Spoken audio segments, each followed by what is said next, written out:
Hi guys, it's Marta from Mangrove. I'm gonna talk to you today about conflict between founders. I've decided to record a few short videos about that subject because I know that it's a very stressful situation for many founders. And I kind of worked through many conflicts with founders, and there were conflicts on like different bases. There were merit conflicts, value conflicts, personal conflicts, and I know my way around. I've decided to share some of this knowledge and best practices with you. So today we're gonna cover the easiest case, which is conflict about merit. How to know that we are in a conflict about merit? So it's a specific situation. Most of the time, simply there is a decision, and we are approaching that decision, and it appears that we have different opinions about how to pursue the chance or how to avoid the risk, how to solve the problem. And here, in this case scenario, we kind of are in two possible different types of situation. Either someone is right and someone is wrong, or both of you are right, or both of you are wrong. And so that's three, not two types. That's three types of situation. Let's assume, again, the easiest case, that there is a situation when where someone is right and someone is wrong. How to approach that? First, make sure that this is that the problem that you're dealing with was solved before many times.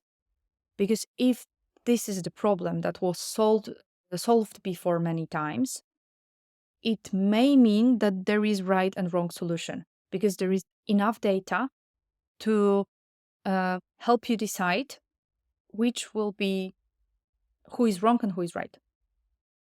If there is a new problem, or you can't find data, or the data is inconclusive, then probably other types of situations should be considered. So either you're both right or you're both wrong.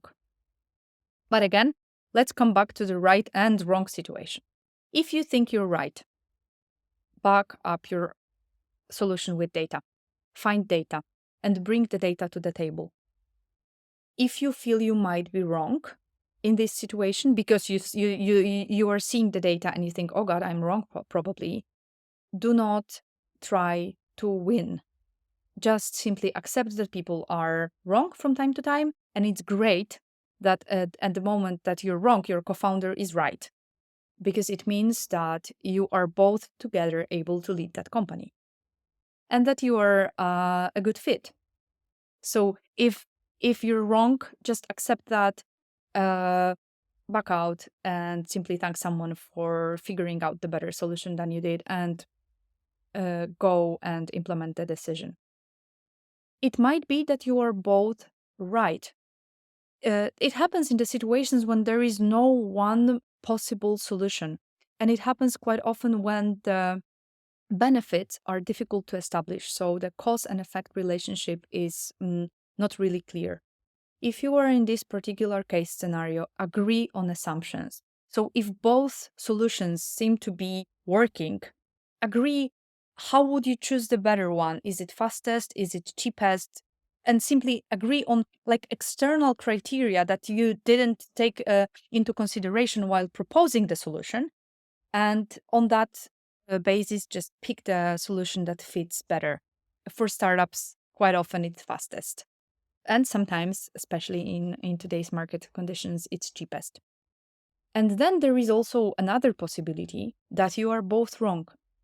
And if the data that you're bringing to the table is not convincing you that your co-founder is right, and the data it's not convincing your co-founder that you are right, it might be that you're both wrong. And in this scenario, just please search for help. There are experts, domain experts around. You can reach us, you don't have to. And you can check, because maybe someone actually knows how to solve that. And if there is no right solution, it may happen. Pick one that brings the least amount of risk to the table. And again, agree with your co-founder on the solutions, on the assumptions, on the assumptions that will help you choose the the best worst scenario in this particular case. So basically, if it's married, it's simple. Establish whether someone is right and someone is wrong. Establish whether both of you are right. Establish whether both of you are wrong. If there is no right and wrong, pick up assumptions on which you're gonna make those types of decisions and just go implement, forget, and pursue the next thing. There are some risks though that need to be addressed because every conflict kind of brings with it the possibility that it will change from the merit conflict into the power conflict. And I saw that happening multiple times between founders because they are people who like power, and that's okay. Those people quite often found their own companies. If you feel the urge to win during your discussions with your co-founder, it's not good because it's your own team. You don't have to win with the team. You have to win together. So be mindful because it's something that may appear subconsciously. Be mindful of your own intentions and emotions during the conflict, during the discussion, during the situation.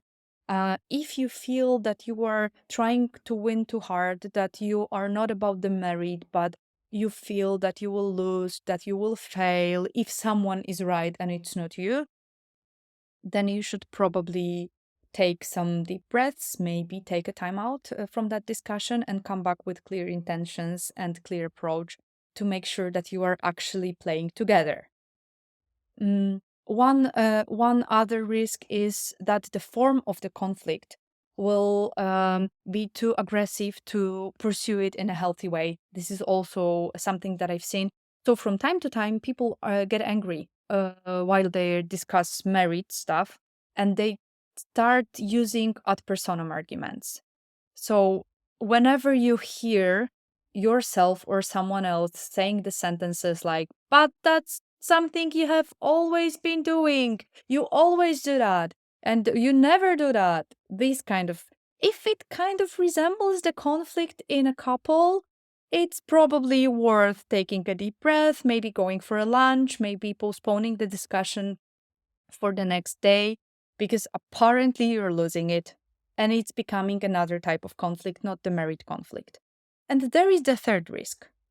And the risk is that you're actually arguing about something that is absolutely not important and you are wasting your resources.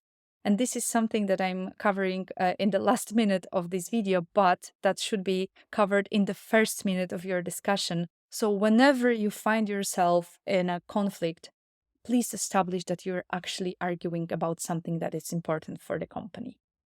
See you next time. We'll be talking about values conflict. Cheers!